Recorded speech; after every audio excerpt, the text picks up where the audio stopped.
Hello student, 24 May আছে HSLC Compartmental Exam 2025 or Social Science exam. তো বহুতে কৈ আছিল যে তোমালোকৰ Social Science common questions খিনি দিব লাগে। তো ছাত্ৰ-ছাত্ৰীসকল আজি ভিডিঅ'ত তোমালোকৰ লগত আমি ডিসকাস কৰিবলৈ গৈ আছো Social Science common questions। আৰু আমি আজি যিখিনি questions তোমালোকক দিবলৈ গৈ আছো এইখিনি questions যদি তোমালোকে ভালকে পঢ়ি যোৱা তেন্তে কিন্তু তোমালোকে সোশিয়ালত ইজিলি লেটাৰ মাৰ্কস পাব পাৰিবা। আৰু ছাত্ৰ-ছাত্ৰীসকল আজি ভিডিঅ'ত আমি তোমালোকৰ লগত এই কোৱেশ্চনছ খিনি ডিসকাস কৰিম, কিন্তু আনসাৰ খিনি তোমালোকক আমি ইয়াতে দিয়া নাই। আনসাৰছ খিনি তোমালোকে যদি বিচৰা তেন্তে কিনি ল'ব পাৰিবা। তো তাৰ কাৰণে তোমালোকে আমাৰ অফিচিয়েল নাম্বাৰ 6002994303 এই নাম্বাৰত তোমালোকে যোগাযোগ কৰিব লাগিব, হোৱাটছআপত মেছেজ দিব লাগিব। তেতিয়া তোমালোকে আমাৰ সোশিয়ালৰ নিউ প্যাটাৰ্নৰ অল চেপ্টাৰ থিওৰি নোটছ খিনি তোমালোকে ল'ব পাৰিবা আৰু তাতে তোমালোকে এই কোৱেশ্চনছ খিনিৰো আনসাৰ পাই যাবা। লগতে ছাত্ৰ-ছাত্ৰীসকল তোমালোকৰ জানাই এমসিকিউজ আৰু থিওৰি দুয়োটাৰে এক্সাম হ'ব আৰু দুয়োটা তোমালোকে সেপাৰেটলি পাস কৰিব লাগিব। তো যদি তোমালোকে মোস্ট এক্সপেক্টেড এমসিকিউজ বোৰ বিচৰা উইথ সলিউশন কমন এমসিকিউজ বোৰ আমাৰ আছে, আমাৰ আইএইচ টেক আসামৰ ফেকাল্টি সকলে বনাইছে কম্পাৰ্টমেন্টেল এক্সাম 2025 ৰ কাৰণে কেৱল। তো তোমালোকে সেইখিনি ল'ব পাৰা। Most important MCQs with solution তোমালোকে 100 रुपीसত পাই যাবা। তো তাৰ কাৰণে তোমালোকে আমাৰ হোৱাটছআপত যোগাযোগ কৰিবা, তাতে তোমালোকে ল'ব পাৰিবা। মাত্ৰ 100 रुपीस হয় এমসিকিউজ টু উইথ সলিউশন। আৰু তোমালোকে যদি আমাৰ সোশিয়াল সায়েন্সৰ নিউ প্যাটাৰ্নৰ অল চেপ্টাৰ থিওৰি নোটছ খিনি ল'ব বিচাৰা মাত্ৰ 100 रुपीस হয়। তো দুটা যদি একেলগে লোৱা তেন্তে তোমালোকে মাত্ৰ 200 रुपीसতে পাই যাবা গোটেইখিনি। তো এতিয়া তোমালোকে প্ৰশ্নখিনি চাই লোৱা, কমন কোৱেশ্চনছ খিনি আমি ইয়াতে ফ্ৰীকে দিছো। আৰু ছাত্ৰ-ছাত্ৰীসকল লগতে তোমালোকে আমাৰ হোৱাটছআপ চেনেলতো জয়েন হৈ যাবা। আমাৰ হোৱাটছআপ চেনেলৰ লিংক এই ভিডিঅ'ৰ ডেসক্ৰিপচনত বা পিন কমেন্টত দিয়া আছে। তাতে আমি তোমালোকক কি কৰো কমন কোৱেশ্চনছৰ পেজবোৰ দি থও। তো তাতে তোমালোকে এই পেপাৰবোৰ পাই যাবা তাতে ধুনিয়াকে। তো তাৰ কাৰণে আমাৰ হোৱাটছআপটো জয়েন হৈ যাবা। ইতিমধ্যে প্ৰায় 4000 ষ্টুডেন্ট জয়েন হৈছে। তো তোমালোকেও এতিয়াই জয়েন হৈ লোৱা। তো ছাত্ৰ-ছাত্ৰীসকল এতিয়া তোমালোকে কমন কোৱেশ্চনছ খিনি ভালকে চাই যোৱা। তো ইয়াতে আমি লাইন বাই লাইন পঢ়ি না যাও, লাইন বাই লাইন পঢ়ি গলে কিন্তু ভিডিওটো বহুত লং হৈ পৰিব। তো তোমালোকে স্ক্ৰিনশ্বট লৈ লবা, নহলে তোমালোকৰ এনসিআৰটি বুকসটো উলাই তোমালোকে টিক দি ৰাখিবা। তো চাইছা ইয়াতে প্ৰথমতে আমি আৰম্ভ কৰিছো ইতিহাস।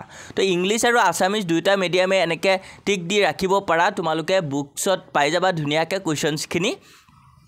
তো ইয়াতে প্ৰথমতে আছে ইতিহাস খণ্ড। তো তোমালোকৰ হিষ্টৰী পাৰ্টটো আছে প্ৰথমতে। তো ইয়াতে প্ৰথম অধ্যায় তোমালোকৰ এনেকে ধুনিয়াকে লিখা আছে অনুশীলনীৰ প্ৰশ্ন নং 4, 5, 6, 7। তো তোমালোকে ইংলিশ মিডিয়ামৰ খিনিটো অনুশীলনী মানে বুজি পোৱা যে এক্সাৰসাইজত তোমালোকৰ 4 নম্বৰ কোৱেশ্চন, 5 নম্বৰ, 6, 7। তো এই কোৱেশ্চন কেইটা ভালকে চাবা, ইয়াৰে তোমালোকে এটা প্ৰশ্ন 4 নম্বৰীয়া পাবাই। তো তাৰ পিছত আকৌ বাকি কোৱেশ্চন খিনিও চাইছা, অলপ মাজৰ কোৱেশ্চন দিছে। ইয়াতে ধুনিয়াকে মাজৰ কোৱেশ্চনছ খিনি লিখি দিছে আৰু যোনখিনি অনুশীলনীৰ কোৱেশ্চনছ হয় সেইখিনি ধুনিয়াকে কোৱেশ্চন নাম্বাৰটো দি দিছে।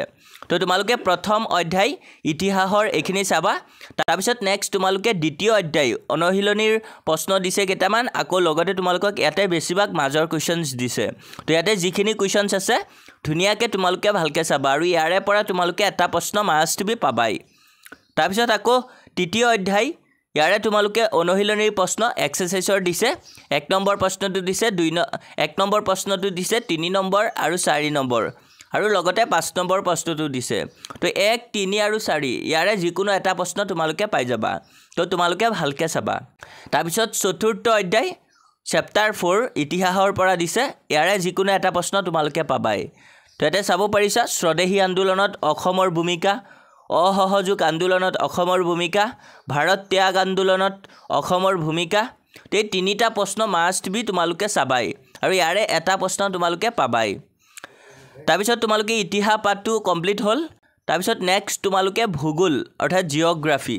তো ইয়াৰে তোমালোকে প্ৰথম অধ্যায়ত ইয়াতে এক্সাৰসাইজ অৰ্থাৎ অনুশীলনীৰ প্ৰশ্নাংক 3, 6, 8, 12, 13, 14 আৰু 15 নম্বৰ প্ৰশ্নটো চাবা।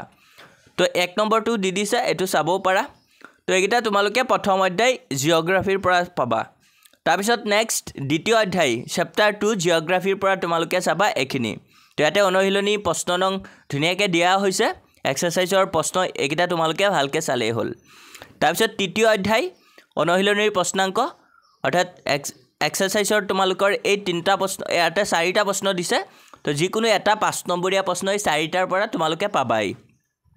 তাৰপিছত চতুৰ্থ অধ্যায় জিঅ'গ্ৰাফিৰ তো এক্সাৰসাইজ অৰ্থাৎ অনুশীলনীৰ প্ৰশ্ন এইকেইটা তোমালোকে ভালকৈ চাবা তো এইকেইটাৰ পৰা তোমালোকে এটা প্ৰশ্ন পাবাই বিশেষকৈ তোমালোকে 28 30 32 33 34 আৰু 35 এইকেইটা প্ৰশ্নৰ পৰা এটা প্ৰশ্ন তোমালোকে পাবাই কমন তো এইকেইটা তোমালোকে চাবা জিঅ'গ্ৰাফিৰ পৰা তো তাৰ পিছত আছে ৰাজনীতি আৰু অৰ্থনীতি বিজ্ঞান তো ৰাজনীতি আৰু অৰ্থনীতিৰ তোমালোকৰ প্ৰথম অধ্যায়ৰ পৰা দিছে এই প্ৰশ্নখিনি তো এইকেইটা ভালকৈ চাবা বেসিক্যালি ইয়াতে মাজৰ প্ৰশ্ন দিয়া হৈছে বহুতখিনি তো এইকেইটা ইয়াতে যিখিনি আছে গোটেইখিনি তোমালোকে ভালকৈ চাবা তো তাৰ পিছত আকৌ আৰু এটা নোট আছে ইয়াতে ইম্পৰ্টেণ্ট যে তোমালোকৰ ৰাজনীতি অৰ্থনীতিৰ দ্বিতীয় তৃতীয় চতুৰ্থ এইকেইটা চেপ্টাৰৰ পৰা তোমালোকৰ কিন্তু লং কুৱেশ্যনছ নাহে MCQs হে বেছি দিয়ে তো আৰু আমাৰ কমন MCQsৰ PDFত কিন্তু এই চেপ্টাৰবোৰৰ মোষ্ট ইম্পৰ্টেণ্ট MCQsবোৰ এনসাৰ সহ আছে তো তোমালোকে হেতু ল'ব পাৰিবা কেৱল 100 रुपीस হয় তো এতিয়াই তোমালোকে হোৱাটছআপত যোগাযোগ কৰিব পাৰা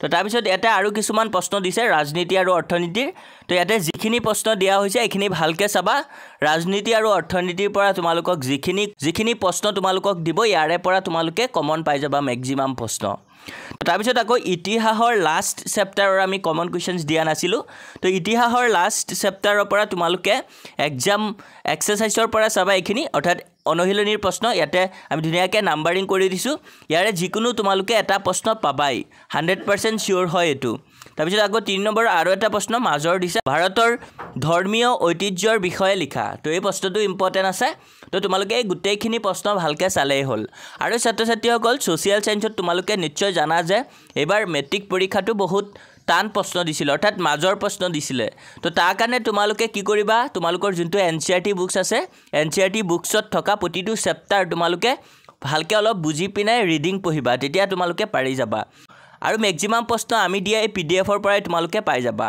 তথাপিও তোমালোকে NCERT বুকসটো ভালকৈ ৰিডিং পঢ়িবা তেতিয়া আৰু বেছিকৈ ভাল হ'ব তো তোমালোকে কমন MCQsবোৰ আমাৰ পৰা এতিয়াই লৈ লোৱা আৰু আমি দিয়া MCQsবোৰে কিন্তু তোমালোকৰ 45ত 45তে কমন পৰিব তোমালোকে এতিয়াই যোগাযোগ কৰা তো আজি তোমালোকৰ সোশিয়াল সায়েন্সৰ কুৱেশ্যনছটোৱে আছিল নেক্সট তোমালোকৰ কোনটো সাবজেক্টৰ কুৱেশ্যনছ লাগে তোমালোকে কমেন্টছত জনাবা লগতে আমাৰ চেনেলটো তোমালোকে সাবস্ক্ৰাইব কৰি ৰাখিবা যাতে এনে ধৰণৰ হেল্পফুল ভিডিও তোমালোকে সদায় পাই থাকা